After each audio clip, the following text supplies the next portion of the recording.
Bonjour à tous, j'espère que vous allez bien. On se retrouve pour une nouvelle facecam sur un sujet un peu scientifique et tout ça. Loin de moi l'idée de vous apprendre des choses ou quoi que ce soit, de me prétendre connaisseur dans le domaine et tout ça, mais la dernière fois je vous ai fait une vidéo sur l'espace, avec les secrets de l'espace, des choses qu'on ignore, des choses, des faits un petit peu mystérieux ou un petit peu incroyables et tout ça. Ça vous avait plu et je me suis dit, bon maintenant on va faire l'inverse et qu'on va regarder du coup un top des choses les plus flippantes et mystérieuses sur nos fonds marins. De connaissances un petit peu sans lire ce qui se passe. Je sais que par exemple on a exploré genre même pas 25% des fonds marins, que ça reste encore plus mystérieux le fond marin que l'espace, qu'il y a plein de choses qu'on ignore, des espèces qu'on ignore, il y a même plein de théories assez folles qui existent, comme le fait qu'il y aurait un monde sous-marin, il y aurait la planète creuse, en fait c'est un peu la théorie de la planète creuse, où en fait il y aurait peut-être des civilisations à l'intérieur même de notre planète et tout ça. Bon, je suis pas super, moi j'aime bien pour les films, à la limite pour les films et tout ça, c'est voyage au centre de la Terre et tout, c'est intéressant, mais bon, faut pas non plus partir, je pense, dans des théories un peu trop loufoques, c'est pas trop mon genre, et je pense que c'est pas trop l'intérêt de la vidéo. Cependant, je suis sûr qu'on va apprendre des choses qui sont assez folles, et c'est pour ça que j'ai envie de le partager avec vous en vidéo, parce que comme ça on apprend tous ensemble, et ça c'est bien, et ça fait partie un petit peu de notre culture, j'ai envie de dire, un petit peu de notre culture, notre culture générale, j'ai envie de dire. Allez, c'est parti. Du coup, nos fonds marins, c'est un des trucs qui rapporte le plus de thunes au monde. D'après une étude de l'OCDE, les richesses générées par les océans représentent 2,5% de la valeur ajoutée mondiale. On peut considérer que c'est le 7e pays le plus puissant de la Terre. 80% des marchandises traversent à un moment donné les océans et 31 millions de personnes travaillent dans un domaine directement lié à l'océan. Bah oui, en même temps, vu la quantité de flotte qu'on a sur Terre, on a plus, les océans sont plus vastes que la Terre, donc c'est tout à fait normal. L'océan nous protège du réchauffement climatique. Oui, parce qu'il fait frais là-dedans. Rien que sa surface de 3 mètres avale autant de chaleur que toute notre atmosphère. L'océan nous empêche clairement de cuire sous le barbecue de la surface terrestre. Il absorbe presque la totalité du carbone et la moitié du CO2 produit par l'homme. Et si vous voulez en savoir plus, vous pouvez... Donc en gros, il n'y a pas que la fonte des glaces et tout ça. Donc en gros, l'océan contribue à protéger du réchauffement climatique et tout. Voilà. De toute façon, c'est un écosystème complet. Que nous soyons actuellement sur cette planète, c'est un écosystème. Et pour rejoindre un peu la vidéo que j'ai fait sur l'espace, moi je me pose la question, est-ce que vous pensez qu'il y a d'autres vies sur d'autres planètes parmi les millions et les millions de planètes qui existent? Est-ce qu'il y a d'autres planètes qui ont réuni comme ça tous les facteurs qui peuvent former la vie? Moi je me pose la question. Personnellement, je pense que oui. Maintenant, on les a pas découverts, mais je sais qu'il y a plein de gens qui pensent que non, il n'y a pas d'autre vie dans l'univers que nous-mêmes. Je trouve que c'est un peu égocentrique, c'est un petit peu trop... Ouais, j'aime pas trop cette conception de me dire qu'on est les seuls, tu vois. Mais c'est peut-être le cas, je ne sais pas du tout. On approfondira peut-être cette question dans une vidéo, une autre vidéo de toute façon. L'océan est davantage le poumon de la Terre que les forêts. On a tendance à croire que les forêts sont les poumons de la Terre, comme l'Amazonie, etc., qu'elles nous permettent de respirer. Ce n'est pas totalement faux, mais pas totalement vrai. En vérité, c'est surtout l'océan qui nous permet de vivre. Il apporte ainsi à lui seul 50% de l'oxygène qu'on respire. Et ça, c'est grâce à la photosynthèse du phytoplancton qui produit notre oxygène. Donc de toute façon, c'est un ensemble de choses qui font qu'on puisse vivre sur notre Terre. C'est autant les océans, autant les forêts, autant tout ce que vous voulez. De toute façon, c'est un ensemble, c'est une globalité de toute manière. En dehors des insectes, un quart des espèces vivantes se trouvent dans l'océan. Purée, on a 25% de nos espèces vivantes qui sont dans l'océan. Sans compter des nombreuses espèces terrestres qui dépendent directement de la faune maritime comme les oiseaux. Mais rassurez-vous, grâce à nos beaux efforts combinés à un réchauffement climatique, on a déjà détruit à peu près 245 000 km² de la surface océanique. Bye bye ce joli petit monde. En réalité, ils nous remettent un peu à notre place. Là, c'est Topito qui a listé tout ça. Mais oui. Notre océan abrite un 7e continent de plastique. Oui, ça j'avais déjà entendu parler, justement. Ça fait carrément flipper. Ce continent s'est formé dans l'océan Pacifique et équivaut à environ 7 fois la France. Est-ce que tu te rends compte? 7 fois la France. Personne n'a envie d'aller passer ses vacances dessus, et comme on est bien parti sur cette voie, il est plus probable que d'ici 2050, on trouve plus de plastique dans l'océan que de poissons.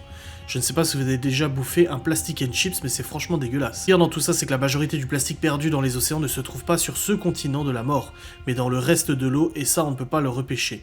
Des microbilles invisibles que les poissons avalent naïvement et qu'on engloutit à nouveau.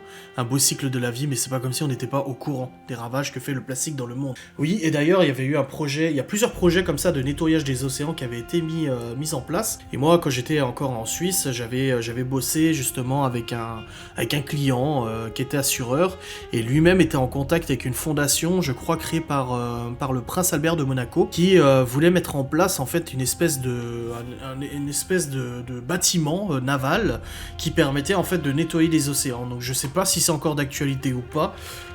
Albert Monaco, j'avais vu des photos où il était en photo avec lui et tout ça. Je sais pas.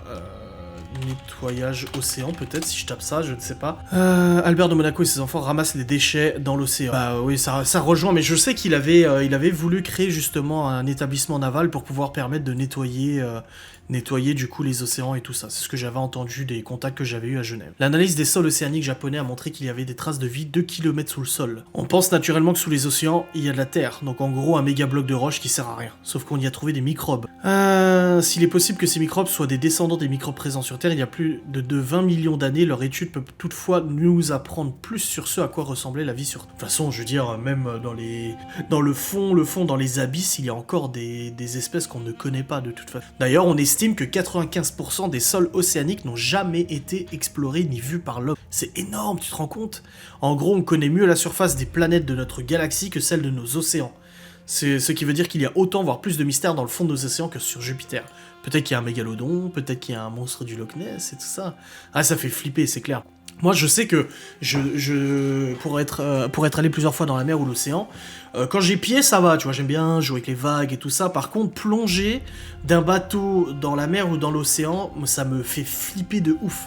Si je vois pas le sol, en fait, si je vois pas le récif et tout, ça me fait flipper de ouf. Par exemple, en Égypte, non, c'était pas en Égypte. C'était où je sais plus, c'était en Turquie. Bref, j'avais fait des plans au drone où on voyait une carcasse d'avion. Là, plongé dans cette eau qui était cristalline, on voyait bien on voyait jusqu'au fond, même s'il y avait peut-être 15 mètres de profondeur, on voyait parfaitement le fond. Ça me dérange pas, mais par contre, plonger là où tu ne vois pas le fond, ah non, mais moi, ça me fait flipper de ouf. Hein. Ça me rend dingue, quoi. 80% de la pollution marine provient de l'activité terrestre. Oui, bah, aucun doute de toute façon. Il existe des bulles d'eau ultra salées dans le fond des océans. Ces bulles sont constituées de méthane, d'huile et une forte concentration en sel, 4 fois plus que le reste des océans. Elle est tellement dense que certains objets peuvent même flotter au-dessus de cette bulle. On ne sait pas combien il y en a ni pourquoi elles ont des compositions différentes. Certaines abritent ainsi des moules, d'autres non. Bizarre. Mais de toute façon, il y a tellement de mystères dans le fond de nos océans. Grâce aux océans qu'on a Internet. En effet, les télécommunications sont permises par des câbles sous-marins disposés dans le fond des océans. Ils sont ultra protégés pour pas interrompre nos sessions Netflix. Oui, j'avais vu ça. J'ai découvert ça quand j'ai fait mes certifications au CNAM sur les réseaux informatiques, etc. On avait étudié justement le fait que les continents étaient reliés par des transmissions internet par câble qui étaient posées en fait par des chalutiers. Donc en fait, ils les posent au fur et à mesure, ils déroulent le câble, c'est des câbles ultra blindés. Et du coup, bah, c'est comme ça qu'on arrive à communiquer. Tout passe pas par satellite, tout passe pas par les airs, etc. Ça passe majoritairement par des câbles. Et il disait justement qu'il suffirait que des pirates puissent intercepter ce câble pour pouvoir couper la connexion et mettre un pays dans le blackout total au niveau internet et tout. Et ça fait peur par contre, tu vois.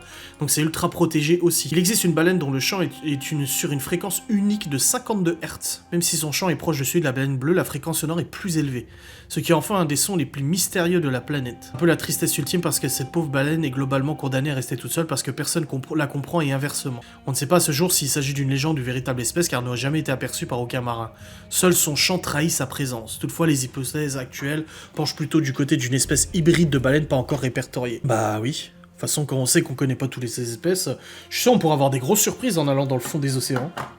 Découvriez des trucs absolument hallucinants. Il y a 20 millions de tonnes d'or dans l'océan, quand je vous dis que ce truc rapporte du pognon. En l'occurrence, cet or est bien caché, il y a peu de chances qu'on mette la main dessus, même avec nos détecteurs de métaux, tout simplement parce que cet or est dilué en micro-morceaux imperceptibles, mais on peut dire d'une certaine façon qu'on baigne dans l'or. Bah oui, et puis il y a aussi tous les trésors. Hier, j'ai regardé un reportage justement sur les Keys, donc à côté de la Floride, en Floride, à côté de Miami, et il disait justement qu'il y avait une famille qui était spécialisée dans la recherche d'or, etc.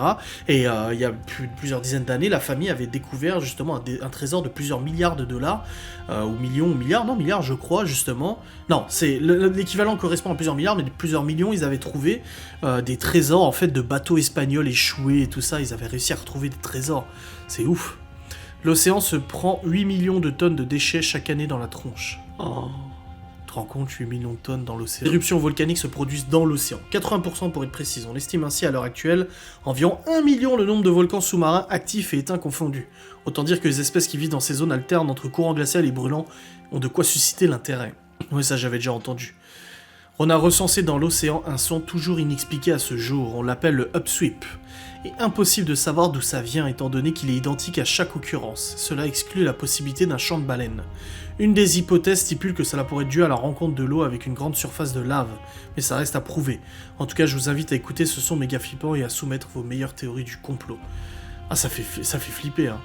Donc voilà du coup pour nos petites anecdotes sur les fonds marins. Moi j'adore lire des choses comme ça. C'est pour ça que la dernière fois pour l'espace, je me suis dit mais il faut que je leur partage ce que j'ai lu sur l'espace parce que je trouve ça super intéressant et je suis sûr que ça peut vous intéresser aussi. Donc voilà pour cette vidéo sur les fonds marins.